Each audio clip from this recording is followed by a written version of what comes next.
दिल्ली शहर दिन में जितना तेज़ और भीड़ भाड़ वाला लगता है, रात में उतना ही डरावना हो जाता है। खासकर मेट्रो स्टेशन। रात के 11 बजे के बाद कुछ स्टेशन ऐसे लगते हैं जैसे वहाँ इंसान नहीं, सिर्फ परछाइयाँ रहती हो। लोग कहते थे दिल्ली मेट्रो की आखिरी ट्रेन कभी कभी गलत जगह पहुँच जाती थी, लेकिन किसी ने उस बात को गंभीरता से नहीं लिया, क्योंकि जो लोग उस मेट्रो में गए वो कभी लौट कर ना आए।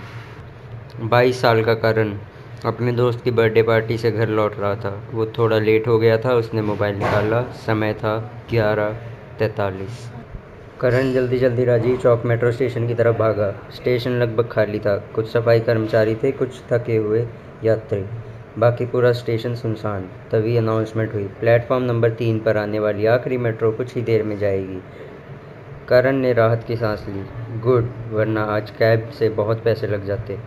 वो प्लेटफॉर्म पर जाकर खड़ा हो गया। तभी उसकी नज़र एक अजीब आदमी पर पड़ी। काला कोट, झुका हुआ सिर और हाथ में पुरानी घड़ी। वो आदमी लगातार करण को घूर रहा था। करण थोड़ा अनकंफर्टेबल हुआ, लेकिन उसने ध्यान नहीं दिया। तभी दूर टनल से मेट्रो की तेज़ आवाज़ आई, लेकिन कुछ अजीब था। मेट्रो की हेडलाइट्स लाल थी और उसकी स्पीड सामान्य से बहुत धीमी थी। मेट्रो धीरे धीरे प्लेटफॉर्म पर रुकी। दरवाजे खुले, लेकिन अंदर बहुत कम लोग बैठे थे। करण जल्दी से अंदर चढ़ गया। जैसे ही दरवाजे बंद हुए, वो काला कोट वाला आदमी बाहर खड़ा मुस्कुरा रहा था और उसके होंठ धीरे धीरे हिले। अब वापसी मुश्किल है। शुरुआत में सब नॉर्मल था। करण ने ईयरफोन्स लगाए और मोबाइल चलाने लगा, लेकिन कुछ मिनट बाद उसे महसूस हुआ मेट्रो बहुत ज़्यादा देर से चल रही थी। उसने बाहर देखा। खिड़की से के बाहर सिर्फ अंधेरा था। कोई स्टेशन नहीं, कोई रोशनी नहीं। उसने रूट मैप देखा, लेकिन सारी लाइट्स बंद थी। तभी अनाउंसमेंट हुई, अगला स्टेशन शून्य द्वार। करण चौंक गया। ये कौन सा स्टेशन है? उसने सामने बैठे आदमी से पूछा, भाई साहब, ये कौन सा रूट है? लेकिन उस आदमी ने कोई जवाब नहीं दिया। वह बिल्कुल मोशनलेस बैठा था। करण धीरे से उसके पास गया और जैसे ही उसने उसके कंधे को छुआ, उस आदमी का सिर धीरे धीरे पीछे गिर गया। उसकी आंखें सफ़ेद हो गई। करण चीख पड़ा। तभी पूरी मेट्रो की लाइट्स बंद हो गई। पूरा डिब्बा अंधेरे में डूब गया और उसे अंधेरे में किसी बच्चे की हंसी सुनाई दी। लाइट वापस आई। अब सामने वाली सीट पर एक छोटी सी लड़की बैठी थी।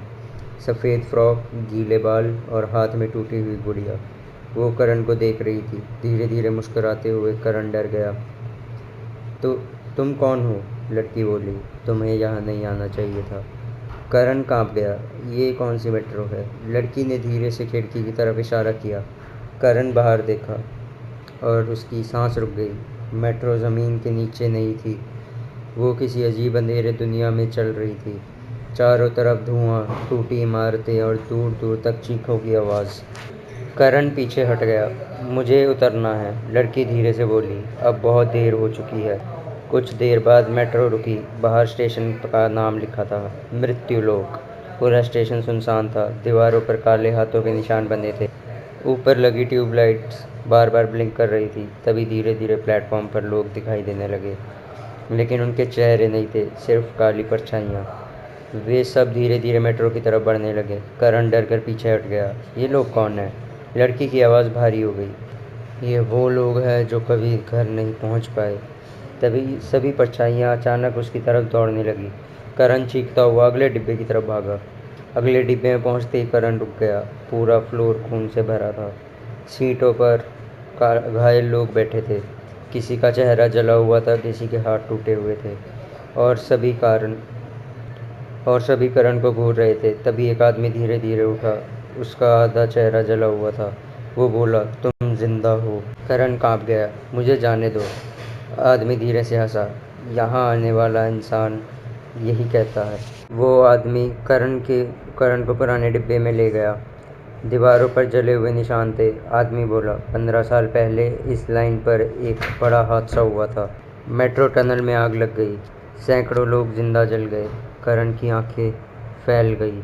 आदमी आगे बोला, लेकिन सरकार ने उस हादसे को छुपा दिया और तब से हर साल कुछ लोग इस मौत की मेट्रो में फंस जाते हैं। करण रोने लगा। मैं यहाँ से कैसे निकलूँ? आदमी कुछ सेकंड चुप रहा, फिर बोला, सिर्फ एक रास्ता है। मेट्रो अब बहुत तेज़ चल रही थी। पूरे डिब्बे में चीखों की आवाज़ गूंज रही थी। वो आदमी करण के पास आया। उसने करण के हाथ से एक पुरानी घड़ी रखी। जब ट्रेन रुकी, दौड़ना, लेकिन पीछे मत देखना, करण कांपते हुए बोला। अगर पीछे देखा तो? आदमी की आंखें काली हो गई। तो तुम हमेशा के लिए यहीं रह जाओगे। अचानक मेट्रो रुक गई। सामने एक बड़ा दरवाज़ा दिखाई दिया। उस पर लिखा था अंतिम द्वार। दरवाज़ा धीरे धीरे खुला। अंदर सिर्फ अंधेरा था। वो आदमी चिल्लाया, भागो! करण पूरी ताकत से दौड़ा। उसके पीछे हजारों आवाज़ें गूंजने लगी। रुक जाओ, हमारे साथ रहो, पीछे देखो। करण डर के मारे कांप रहा था। उसे महसूस हो रहा था जैसे कोई उसके बिल्कुल पीछे दौड़ रहा हो। फिर अचानक उसे अपनी माँ की आवाज़ सुनाई दी, करण बेटा, पीछे देखो। करण रुक गया। उसकी आंखों में आंसू आ गए। माँ? आवाज़ फिर आई, मैं यहाँ हूँ। करण धीरे धीरे पीछे मुड़ने लगा, लेकिन तभी उसे उस आदमी की बात याद आई, पीछे मत देखना। उसने आंखें बंद की और पूरी ताकत से आगे भागा। अचानक तेज़ रोशनी चमकी। करण ज़मीन पर गिर पड़ा। कुछ सेकंड बाद उसने आंखें खोली। वो राजीव चौक स्टेशन के बाहर था। सुबह हो चुकी थी। लोग सामान्य तरीके से आ जा रहे थे, जैसे कुछ हुआ ही ना हो। करण तेज़ी से उठकर बाहर भागा।